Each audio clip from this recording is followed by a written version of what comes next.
बिस्मिल्लाहिर्रहमानिर्रहीम, अस्सलाम वालेकुम। आप देख रहे हैं स्पोर्ट्स वन। मैं हूं आसिफ खान और हम बात करेंगे आज पाकिस्तान में फ़ुटबॉल के खेल पर, जिसमें इस वक्त काफ़ी ज़्यादा गर्द जमी हुई है। काफ़ी अरसे से हम देख रहे हैं कि फ़ुटबॉल की जो नंबर है, जो रैंकिंग है, आलमी रैंकिंग, वो भी नीचे जा रही है। और इस वक्त जो आखिरी मैच चेक करके आया था, मुझे मेरे एक्सपर्ट बता देंगे अगर उसमें कुछ गलती है, तो 200वां नंबर है इस वक्त पाकिस्तान का। 210 के लगभग मुल्क हैं जो फ़ुटबॉल खेलते हैं। अब किसको हमने आज चुना है इस पर बात करने के लिए, वो मैं आपको बताता हूँ, लेकिन थोड़ी सी बात और हो जाए फ़ुटबॉल पे। तो आजकल एक ख़वातीन की जो चल रही है चैम्पियनशिप, उस पर भी हम बात करेंगे। लेकिन सबसे अहम बात नॉर्मलाइजेशन कमेटी की है, जो कि नई शक्ल में आ चुकी है। तकरीबन 2 बरस, तकरीबन यूँ कह लीजिए कि 2019 के सितंबर में नॉर्मलाइजेशन कमेटी शुरू हुई थी। कैसे हुई थी वो सब आपको पता है, आपने प्रोग्राम भी यकीनन देखा होगा जो हमने हमज़ा खान साहब के साथ किया था। लेकिन वो फिर चले गए और उनके बाद हारून मलिक साहब अब इस वक्त normalisation committee of Pakistan football के हेड हैं।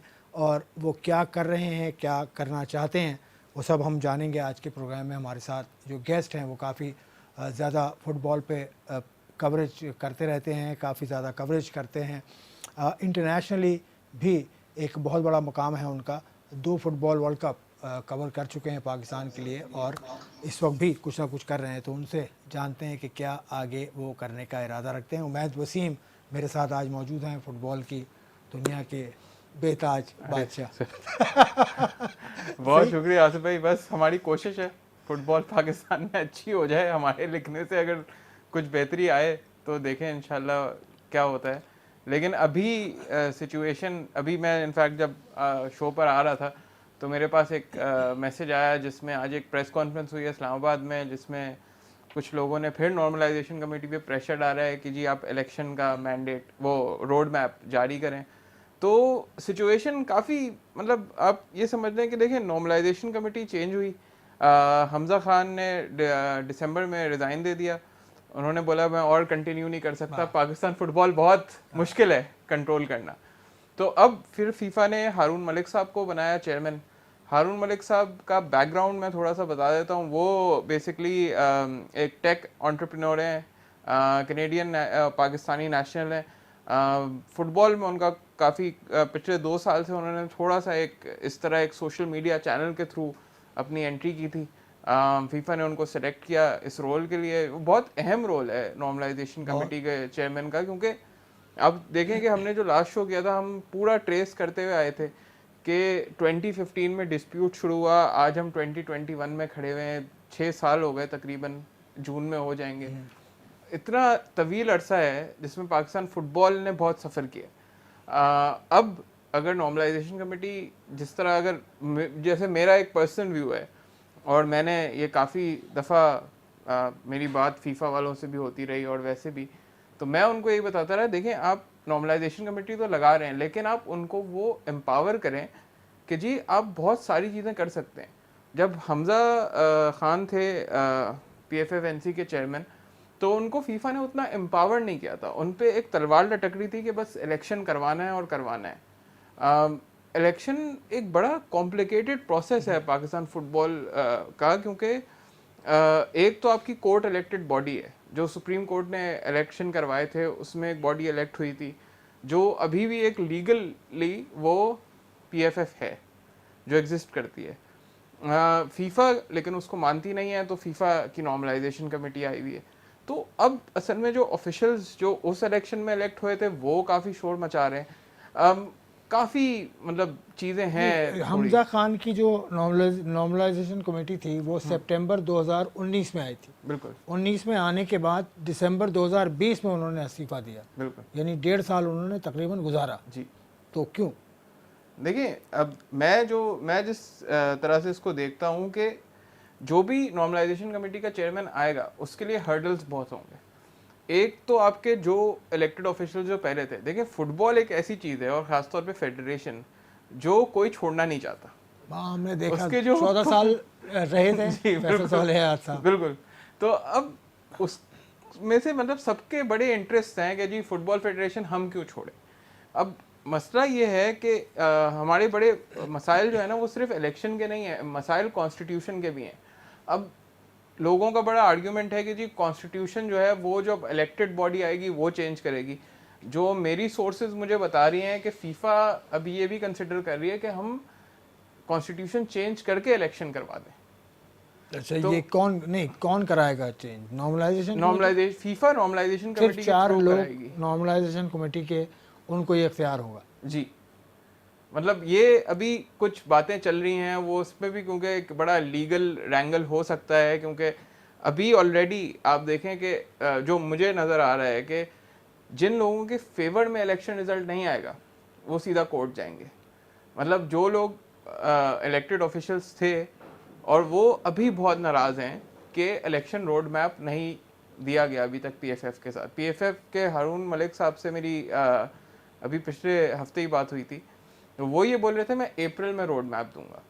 अब अप्रैल में रोड मैप देंगे, उनका मैंडेट जो ओरिजिनल मैंडेट है वो एक्सपायर होना है जून 30 को, जून 30 ऑफ दिस ईयर। लेकिन अगर वो रोड मैप देते हैं अप्रैल को, तो जो मुझे जो पर्सनली ये लगता है कि उनका जो है ना मैंडेट एक्सटेंड होगा एटलीस्ट टिल 2022, टिल दिसंबर 31। पर उससे भी आगे। मतलब ये मेरी एक पर्सनल फीलिंग है, क्योंकि इलेक्शन कराने का प्रोसेस, उनको क्लब रजिस्ट्रेशन करानी है। क्लब रजिस्ट्रेशन एक बड़ा मुश्किल प्रोसेस है।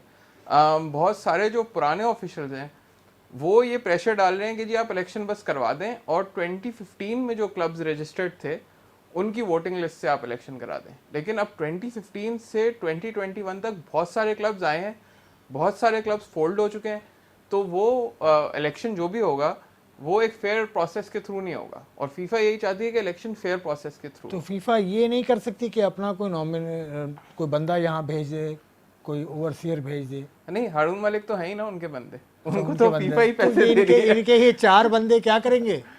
4 बंदे खोकर हैं, हारिस हैं, और कोई एक आध और हैं। देखिए अभी तो क्योंकि पीएफएफ में जो इलेक्टोरल बॉडी है वो तो नॉर्मलाइजेशन कमेटी है, लेकिन अभी पीएफएफ स्टाफ की हायरिंग का भी सिलसिला शुरू होगा, क्योंकि बहुत सारे लोग जो हमजा खान ने हायर किए थे वो चले गए हैं पीएफएफ छोड़ के। तो अब वही पूरा प्रोसेस स्टार्ट दोबारा से होगा। एक हमजा के जाने की वजह से एक बड़ा वॉइड, एक गल्फ आ गया है पीएफएफ में, क्योंकि जब हमजा दिसंबर तक अगर आप देखें तो प्रोविंशियल नॉर्मलाइजेशन कमिटीज़ बन चुकी थी, थोड़ा सा काम हो रहा था क्लब रजिस्ट्रेशन की तरफ। लेकिन हमजा के जाने के बाद जो इंटरिम चेयरमैन आए, एक्टिंग चेयरमैन मुनीर सदाना साहब, उन्होंने वो सारे डिसीजन ओवर रूल कर दिए। और अभी रिसेंटली सदाना साहब को भी फीफा ने बोला जी आपको हम नॉर्मलाइजेशन कमेटी से हटा रहे हैं। तो मतलब बड़ी तो उनके डिसीजन कहाँ खड़े हैं अब? अभी बेसिकली जो नॉर्मलाइजेशन कमेटी है वो वापस उस पोजीशन पे खड़ी हुई है जहाँ वो सितंबर 2019 में थी जब वो अपॉइंट हुई थी। तो फिर तो 1.5 साल का अरसा ज़ाया हुआ। बिल्कुल, ये तो बड़ा मुश्किल हो गया सूरत। बिल्कुल। अच्छा, ये बताएं मुझे कितने क्लब्स होंगे पाकिस्तान में फुटबॉल? सर क्लब्स तो बहुत हैं। असल में मसला ये है कि बहुत सारे क्लब्स हैं, जो पीएफएफ का एक बड़ा पुराना किस्म का तरीका था। कुछ क्लब्स थे जिनके पास प्लेइंग राइट्स थे, कुछ क्लब्स थे जिनके पास वोटिंग राइट्स थे। अब जो प्लेइंग राइट्स वाले क्लब्स तो आप साइड पे कर दें, जो वोटिंग राइट्स वाले क्लब्स हैं वो आपके डिस्ट्रिक्ट फुटबॉल एसोसिएशंस को इलेक्ट करते हैं। अब ये पूरा एक सिस्टम है कि वोटिंग राइट्स वाले क्लब्स हर डिस्ट्रिक्ट के वो डिस्ट्रिक्ट फुटबॉल एसोसिएशन को इलेक्ट करते हैं। डिस्ट्रिक्ट फुटबॉल एसोसिएशन जब इलेक्ट हो जाती हैं तो वो प्रोविंशियल फुटबॉल एसोसिएशंस को इलेक्ट करती हैं, और जो प्रोविंशियल फुटबॉल एसोसिएशंस के कांग्रेस के रिप्रेजेंटेटिव्स होते हैं वो फिर प्रेसिडेंट को इलेक्ट करते हैं।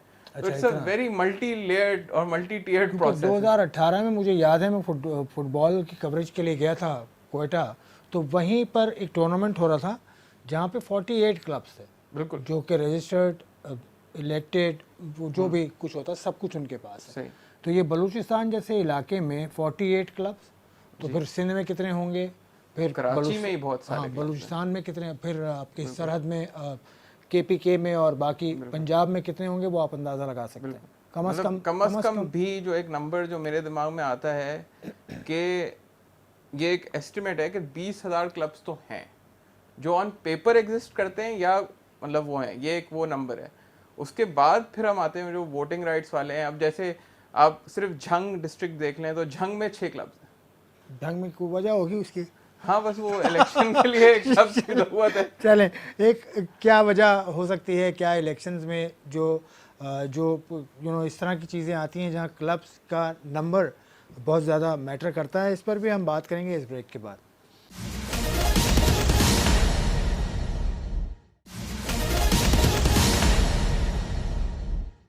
Welcome back to sports one. Football of Pakistan कैसे ठीक होगी, नॉर्मलाइजेशन कमेटी पर नॉर्मलाइजेशन कमेटी बन चुकी है और अब दूसरी नॉर्मलाइजेशन कमेटी को बने हुए भी तकरीबन 2 माह, बल्कि 2 माह से ज़्यादा का अरसा हो चुका है।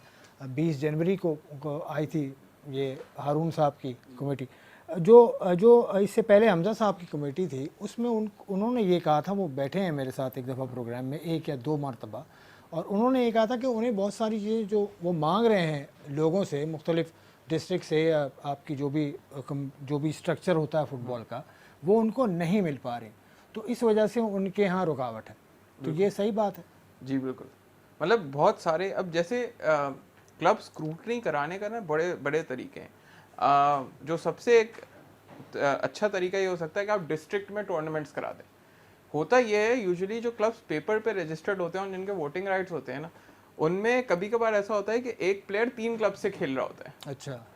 तो जब आप टूर्नामेंट कराएंगे और जब आपको टीमें 11 प्लेयर, 11 तो नहीं 15 प्लेयर्स की खट्टी करके खड़ी करनी होंगी एट द मिनिमम, तो पता लग जाएगा कि कौन सा क्लब कितने पानी में है। तो ये एक तरीका है।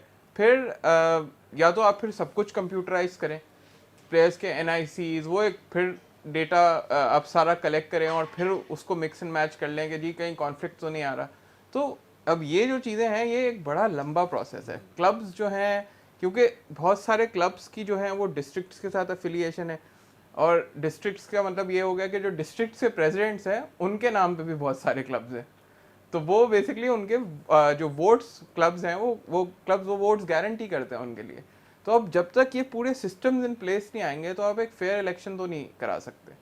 तो बेसिकली अब क्लब रजिस्ट्रेशन का जो प्रोसेस है वो बड़ा तवील होने वाला है अगर प्रॉपरली होगा, क्योंकि एक तो हमजा जब थे तो कोविड-19 आ गया, तो वो डिस्ट्रिक्ट वाले वो टूर्नामेंट्स भी नहीं करा सकते थे, स्पोर्ट्स एक्टिविटीज़ ख़त्म हो गई थी। तो अब जो इनके लिए चैलेंज है, हारून साहब के लिए भी, कि वो किस तरह क्लब रजिस्ट्रेशन और स्क्रूटनी का प्रोसेस करते हैं। चले फिर अब देख लेते हैं कुछ जो हो रहा है। वो विमेन का नेशनल चैम्पियनशिप हो रही है, चलिए कुछ तो हो रहा है, वो कैसा अब तक चल रहा है? नेशनल चैम्पियनशिप में बड़े मज़े की स्टोरीज भी मिली हैं, कुछ बहुत अच्छी फुटबॉल देखने को मिली है, और कुछ ये हुआ है कि जो नई टीम्स इंट्रोड्यूस करी हैं वो बहुत बुरी मार्जिन से हारी हैं। 19 गोल्स और कल 35 का स्कोर आया है। तो मतलब उसमें भी बड़े, मतलब यही एक पाकिस्तान फुटबॉल का जो एक मसला वो भी है ना कि क्लब स्ट्रक्चर नहीं है। अब जैसे कल जो 35-0 का स्कोर आया है, तो उसमें जिस टीम को 35 गोल्स पड़े हैं वो टीम तकरीबन 20 मिनट सिर्फ 8 प्लेयर्स के साथ खेल रही थी, क्योंकि उनके बाकी प्लेयर रास्ते में फंसे हुए थे। तो ये सारी जो सिचुएशन है, क्योंकि अब आपको एक प्रॉपर अगर प्रोफेशनलाइज करना है फुटबॉल को, तो इस तरह तो नहीं हो सकता। नहीं, ये तो बिल्कुल एक्सेप्टेबल नहीं है। बिल्कुल कि क्यों आपके 8 प्लेयर सिर्फ 8 प्लेयर से खेलते रहे। ये कौन सी टीम थी? ये थी Karachi women's FC। Karachi women FC।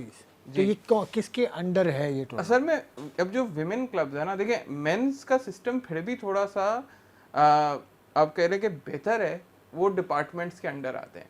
Men's team ज़्यादातर जो आपकी हैं, क्योंकि आपकी जो पाकिस्तान प्रीमियर फुटबॉल लीग है मेंस की, उसमें जो है सिर्फ 3 या 4 क्लब्स हैं जो आपकी PPFL खेलते हैं, और उसमें अभी 2 प्रमोट होकर आए हैं, कराची यूनाइटेड और माशा यूनाइटेड।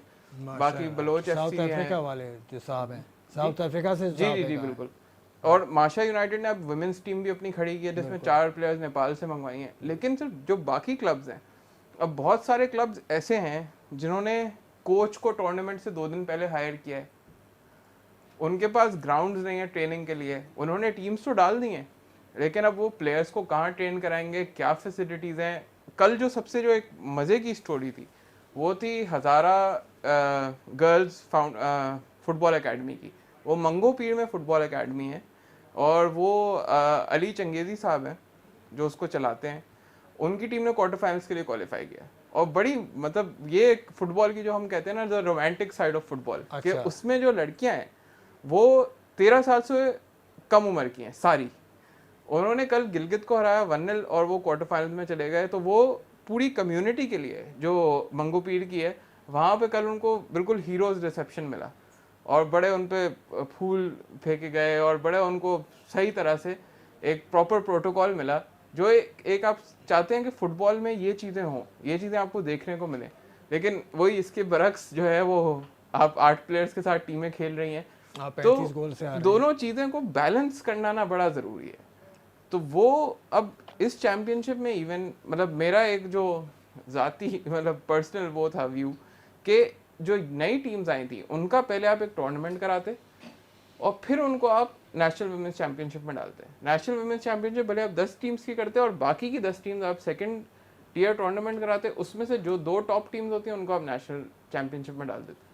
क्योंकि जो स्कोर लाइन्स है ना 35-0, 25-0, 19-0, 16-0, ये स्कोर लाइन्स बहुत स्क्यूड किस्म की होती हैं। मतलब आपको अंदाज़ा हो जाता है कि क्वालिटी ऑफ फुटबॉल बहुत कम है, क्वांटिटी भले मैचेस की ज़्यादा होगा लेकिन क्वालिटी इज़ वेरी लेस। कितनी कितनी टीम्स हैं इस टूर्नामेंट में? इस में है 19 टीम्स, 19 टीमें सिर्फ 2 डिपार्टमेंट हैं, आर्मी और वापडा, और वो तो पेरेनियल हैवी वेट्स हैं। कराची यूनाइटेड लास्ट ईयर के फाइनलिस्ट थे, ये एक अच्छी टीम है। हाईलैंडर्स एक नया क्लब है जो बहुत अच्छा खेल रहा है। वो बेसिकली इस्लामाबाद की एक फुटसॉल टीम थी पहले हाईलैंडर्स, उन्होंने अपनी विमेंस टीम बनाई है। लेकिन अब ये जो क्लब्स हैं जैसे हाईलैंडर्स है, ये लोग प्लेयर्स को रिटेन नहीं कर सकते ज़्यादा अरसे तक। हमें पाकिस्तान में फुटबॉल को अगर बढ़ाना है तो हमें ये क्लब कल्चर को प्रमोट करना है। लेकिन ये प्लेयर्स लेते हैं टूर्नामेंट के टाइम पे उनको पेमेंट्स मिल जाएंगी, उसके बाद प्लेयर्स किसी से कॉन्ट्रैक्ट नहीं है। अब ये सारे मसाइल हैं पाकिस्तान फुटबॉल के इन अ नटशेल। बहुत ज़्यादा मसाइल हैं। चलें अब चलते चलते आपने नाम लिया फुटसॉल का। फुटसॉल बहुत ज़्यादा देखी है मैंने बलूचिस्तान में, तो ख़ास तौर से अभी हाल ही में गया था तो वहाँ पर कोई 38 उन्होंने स्पोर्ट्स कुछ ऐसा सिस्टम बनाया है कि स्पोर्ट्स वहाँ पर हो रही है, मुख्तलिफ स्पोर्ट्स होती हैं, तो उसमें फुटसॉल भी शामिल है। बिल्कुल। तो फुटसॉल से कुछ फ़ायदा होगा? सर देखिए, फुटसॉल जो आप अगर देखें कि फुटसॉल से बहुत सारे जो ब्राज़ीलियन प्लेयर्स हैं वो फुटसॉल खेलते खेलते ही फुटबॉल खेलना शुरू की। अच्छा। फुटसॉल से क्लोज कंट्रोल, क्लोज ड्रिबल्स वगैरह वो स्किल लेवल के लिए बहुत अच्छी है। लेकिन जो फुटबॉल खेलने के लिए देखिए हमारे पास जो प्लेयर्स हैं, और मैं बहुत सारे लोगों से ये आर्ग्यू भी बहुत करता हूँ कि हमारे पास लियाड़ी में बहुत टैलेंट है, मतलब उनके पास सारी स्किल्स हैं, सारी ड्रिबल्स हैं, सब कुछ है, लेकिन एंड्योरेंस नहीं है। 90 मिनट्स के लिए आपको जब भागना है तो उसके लिए वो न्यूट्रिशन नहीं है। क्योंकि अब footballers are not just things about artistry या फुटबॉल के साथ आप क्या कर सकते हैं, अब आपको सुप्रीम एथलीट भी होना है। क्योंकि अब जिस तरह फुटबॉल खेली जाती है, इतनी प्रेसिंग है, टीम्स इतनी टैक्टिक्स के साथ खेलती हैं, उसके लिए प्लेयर को इतनी एनर्जी चाहिए। तो वो सारी चीज़ें मतलब अभी हमारा बड़ा तवील सफ़र है पाकिस्तान फुटबॉल का। बहुत तवील। 200 है नंबर हमारा। 200 नंबर है, 200 रैंक है हमारा फीफा की रैंकिंग में। इस साल सैफ कप आने वाला है सितंबर में, तो ये एक बड़े अरसे के बाद हमारी नेशनल टीम इन एक्शन दिखेगी लोगों को इंशाल्लाह, अगर कोविड ने उसको असरअंदाज नहीं किया तो ये सैफ के अलावा और कौन सी इवेंट्स हैं पाकिस्तान के? विमेंस के AFC एशियन कप क्वालिफायर्स हैं, विमेंस एशियन कप जो है उसके क्वालिफायर्स आने वाले हैं। तो लेकिन अभी सारा मसला ये है कि इतनी शेड्यूलिंग का मसला है। PFF ने अनाउंस तो किया है कि हम कोशिश ये कर रहे हैं कि फ्रेंडलीज कराएं, लेकिन कोविड का जो बैकलॉग है ख़ासतौर पे एशियन टीम्स के लिए, वो उसमें आई डोंट थिंक कि वो कुछ फ्रेंडलीज खेल पाएंगे। और सैफ कप में मतलब मुझे नहीं लगता कि जो टॉप टीम्स हैं मतलब इंडिया या बांग्लादेश जो वर्ल्ड कप क्वालिफायर्स में अभी तक हैं, वो अपनी फुल टीम्स उतारेंगे। यूजुअली उनकी बी टीम्स ही खेलेंगी। क्योंकि अभी बीच में हमजा खान जब थे, जब शायद नेपाल जा रही थी टीम, जी जी जी, और वो जाते जाते किसी वजह से, ये वजह सबको पता है, कोविड ही वजह है। देखिए पाकिस्तान की टीम ने कब खेला है लास्ट?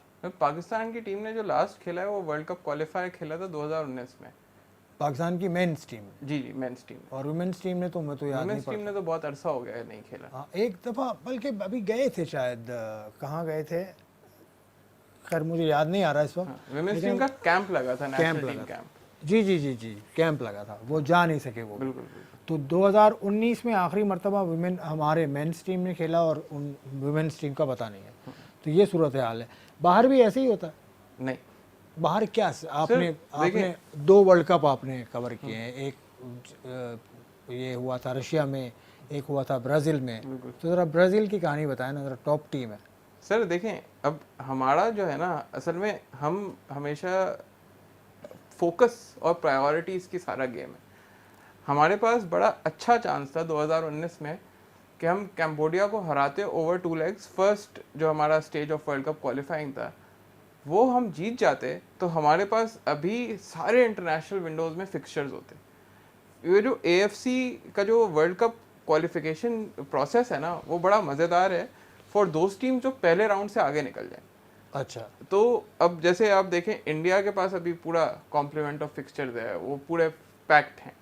उनको ज़रूरत नहीं है कि वो पाकिस्तान से फ्रेंडली भी खेलें, क्योंकि जो पूरा जो स्ट्रक्चर जो बना हुआ है AFC का, आप पहले राउंड से second round world cup qualifying में आते हैं, तो उसमें फिर टीम्स कुछ तो वर्ल्ड कप के लिए चली जाती हैं, जो बच भी जाती हैं वो AFC एशियन कप के लिए क्वालिफायर्स खेल रही होती हैं। तो एक बड़ा अच्छा प्रोसेस है जो इंश्योर करता है कि आपके 4 ईयर साइकिल में आपके पास कॉम्पिटिटिव मैचेस हों। हमारा सीन ये है कि हम क्योंकि पहले राउंड में आउट हो जाते हैं, हमारे लिए कुछ भी नहीं बचता।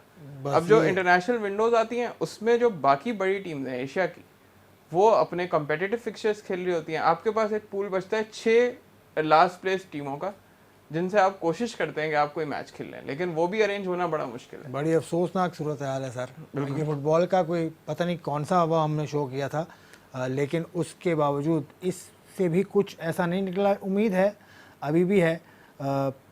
बहुत लंबा अरसा एक हद रही टीम की वो जो रफ्तार थी, जो पूरा उसकी कारगुजारी थी, वो एक साहब के हाथ में रही।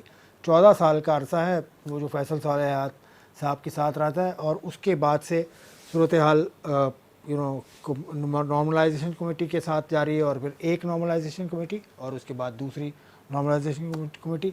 हमें इस सेगमेंट से इजाज़त दीजिए प्रोग्राम के। हमने फ़ुटबॉल के ऊपर काफ़ी डिस्कशन किया और काफ़ी बातचीत की और काफ़ी चीज़ों को समझने की मैंने कोशिश की।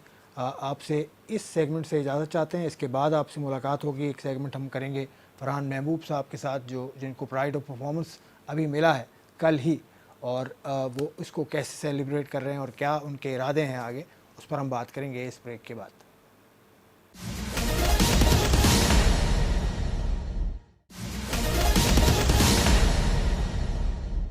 Welcome back to sports one. आप देख रहे थे फुटबॉल पर एक प्रोग्राम हमने सजाया, और अब हम तेज़ी के साथ आगे चलते हैं। फरहान महबूब साहब हमारे साथ होंगे, जिन्हें कल ही पाकिस्तान के प्रेसिडेंट जनाब आरिफ अलवी साहब की तरफ से मिला प्राइड ऑफ परफॉर्मेंस। तो फरहान महबूब, आपको बहुत बहुत मुबारक हो सबसे पहले। आसिफ भाई, आप लोगों ने मौका दिया अपने प्रोग्राम में, और thank you so much once again. अच्छा, ये बताइए कि ये अवार्ड आपको मिला है, इसका पहले से पता था आपको? यकीनी तौर पे जो तरीका होता है इसके मिलने का, ये अवार्ड आप किसके नाम करेंगे?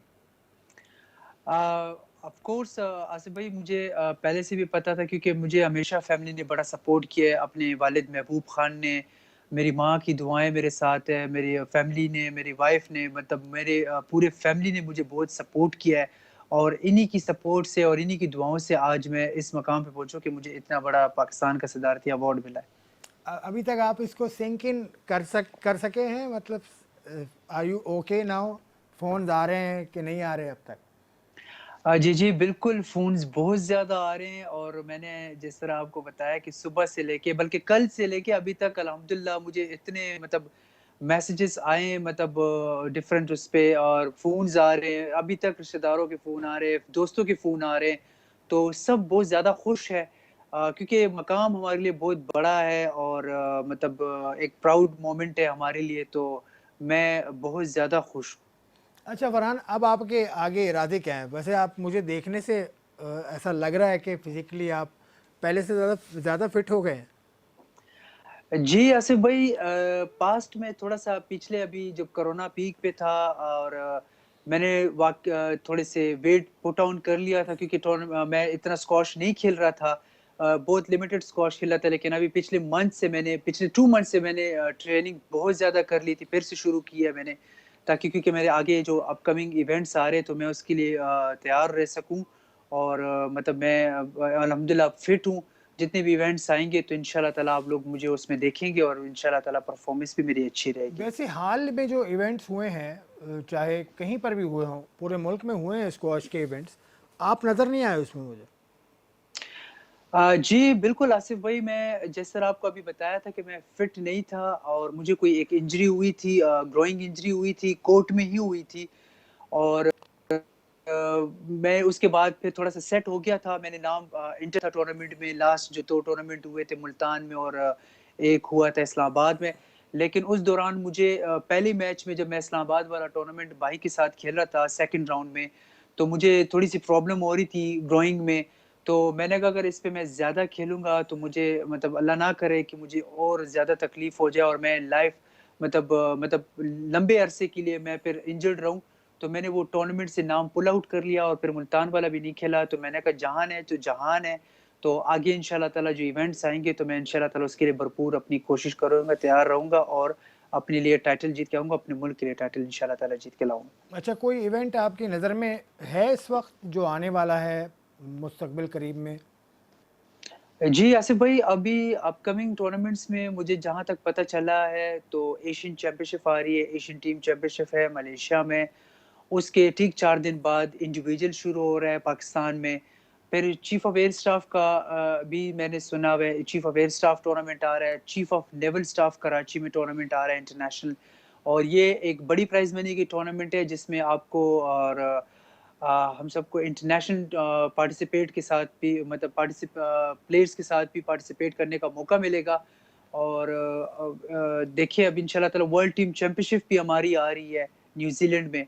तो ये सारे टूर्नामेंट्स अब इंशाल्लाह ताला आगे आ रहे हैं, इस कप के लिए हम लोग तैयारी कर रहे हैं। तो इसमें कहीं कोई प्रॉब्लम तो नहीं है आपको फेडरेशन के साथ या किसी और के साथ? नहीं, जी, बिल्कुल किसी चीज़ के साथ प्रॉब्लम नहीं है, बस थोड़ी-सी प्रॉब्लम ये होती है कि मतलब आजकल थोड़े से स्पॉन्सर्स ने वो कहते हैं ना कि प्रॉब्लम हो रही है, अब क्योंकि फेडरेशन को भी फंड थोड़े से कम मिल रहे हैं, तो उसकी वजह से ये होता है कि जो इंटरनेशनल इवेंट इस वक़्त बाहर हो रहे हैं, पाकिस्तान के बाहर, और जो कि बहुत कम जगहों पे हो रहे हैं, जिसमें इजिप्ट है, कुछ ऐसे सिटीज़ है जिसमें कोरोना का वो फ्री कंट्री है, उसमें इतने कोरोना के इतने पेशेंट्स नहीं है, तो वहाँ पे कुछ टूर्नामेंट सतह पे हो रहे हैं, लेकिन हमें इस चीज़ का प्रॉब्लम हो रहा है कि थोड़ा-सा फाइनेंशियली जो है सपोर्ट कम है इस वक़्त प्लेयरों को, मतलब मुझे नहीं सारों को। तो अगर ये मिल जाए तो 1-2 टूर्नामेंट हम लोग बाहर खेल सकते हैं, जिससे हमारी रैंकिंग भी थोड़ी-सी अच्छी हो सकती है। मतलब financially support from the federation एक अलग आप कह रहे हैं। आप कह रहे हैं कि जो स्पॉन्सर करने वाले होते हैं इस तरह के लोग आपको मिल जाएं। जी, बिल्कुल आसिफ़ भाई, क्योंकि ये एक प्लस पॉइंट होता है प्लेयर्स के लिए, क्योंकि प्लेयर्स को स्पॉन्सर मिलेगा तो वो आगे बढ़ेगा। अगर वो प्लेयर्स ऐसे ही बैठेंगे तो आजकल आपको पता है कि अगर बाहर इंटरनेशनली ट्रैवलिंग आप करते हो तो उसके लिए एक काफ़ी बड़ी मतलब अमाउंट चाहिए होती है, एक इवेंट के लिए भी स्पेशली। तो बगैर अमाउंट के, बगैर स्पॉन्सर के आप टूर्नामेंट्स तो मतलब अगर आप जाते हो तो बहुत ज़्यादा अमाउंट लगना पड़ता है कि तो उसमें ये होता है कि कुछ प्लेयर तो 1-2 टूर्नामेंट अपने अमाउंट से खेल लेंगे, लेकिन 12 टूर्नामेंट्स पर ईयर खेलना पड़ता है, तो वो बहुत टफ होना शुरू हो जाता है हमारे लिए फिर। अच्छा, चलें, अभी ये जब वक्त आएगा जब उसको देखेंगे। अभी तो आप सेलिब्रेट कर रहे हैं ना, अभी तो आप रोज़ाना के खाने वाने तो नहीं खा रहे आप? कुछ मुरगन नहीं, नहीं, खाने? नहीं, नहीं, मैं नहीं, नहीं, जब मैं अपनी ट्रेनिंग जब अपनी ट्रेनिंग करता हूँ और फिर मैं अपनी ट्रेनिंग के साथ बड़ा सिंसियर होता हूँ, तो मैं फिर अपनी डाइट बहुत हेल्दी रखता हूँ, तो वैसे भी मैं अपनी डाइट वैसे हेल्दी रखता हूँ। कभी-कभी हो जाता है थोड़ा बहुत अगर आपको चीट डे मिल जाता है, लेकिन मैं अपनी डाइट के साथ बड़ा सिंसियर होता हूँ क्योंकि मैंने ट्रेनिंग करनी होती है और आगे मैंने अपनी फिटनेस भी बरकरार रखनी होती है। या ट्रेनर है आपका, पर्सनल ट्रेनर है आपका? नहीं, पर्सनल ट्रेनर मेरा नहीं है, मतलब हमारे वही नेशनल कोचेज़ है, जो असिस्टेंट कोचेज़ है फेडरेशन के, जिसमें आसिफ खान है, फ़ज़ल शाह है, जो ट्रेनिंग कोचिंग है उसमें काशिफ़ है, बूटा साहब है, ये हमें ट्रेनिंग कराते हैं। तो जानशेर खान साहब नहीं कराते आपको? कभी कभी उनसे मौका नहीं मिलता आपको? नहीं जी, जानशेर मामू से मेरी बात होती है जब मैं पेशावर में होता हूँ, तो वो फिर मुझे टिप्स दे देते हैं। फादर मुझे टिप्स देते हैं, महबूब खान जो मेरे कोच भी है मेरे पास, मतलब, और मामू से भी मुझे टिप्स मिल जाते हैं, लेकिन टाइम बहुत कम होता है क्योंकि मैं इस्लामाबाद होता हूँ और मामू पेशावर में होते हैं, तो बड़ा कम टाइम मिलता है। तो अभी आप इस्लामाबाद में हैं? जी, मैं इस्लामाबाद में। अच्छा अच्छा, तो यहाँ पर कब तक का ब्रेक लिया हुआ है आपने अपनी ट्रेनिंग से? ब्रेक कोई भी नहीं है आसिफ भाई, बस जो अभी नेशनल ऑफ है, नेशनल छुट्टियां हैं, तो उसमें छुट्टियां मिल जाती है। जैसे अब कल का दिन हो जाएगा, कल से हमारी ट्रेनिंग वापस ऑन हो जाएगी और हम लोग अपने कोर्ट्स में होंगे। चलें, बहुत बहुत आपको नेक तमन्नाएं आगे आने वाले वक्तों के लिए। जो जो आपने प्लान्स बताया, अल्लाह करे कि वो आप पूरे कर सकें। फरहान, आपका बहुत बहुत शुक्रिया, बहुत बहुत शुक्रिया थैंक आपका। यू सो मच आसिफ भाई, thank you thank so you, much, thank you. Thank you so much Asif भाई। तो ये थे फरहान महबूब, जिन्होंने प्राइड ऑफ परफॉर्मेंस हासिल किया है। कल ही गुज़िश्ता रोज़ प्राइड ऑफ परफॉर्मेंस इनको मिला, और अभी ये मज़ीद बहुत कुछ करना चाहते हैं। जो कुछ करना चाहते हैं वो इन्होंने आपको बताया। और प्रोग्राम के पहले हिस्से में हमने फ़ुटबॉल एक्सपर्ट उमैद वसीम से बात की। उम्मीद है आपको पसंद आया होगा। खुदा हाफ़िज़।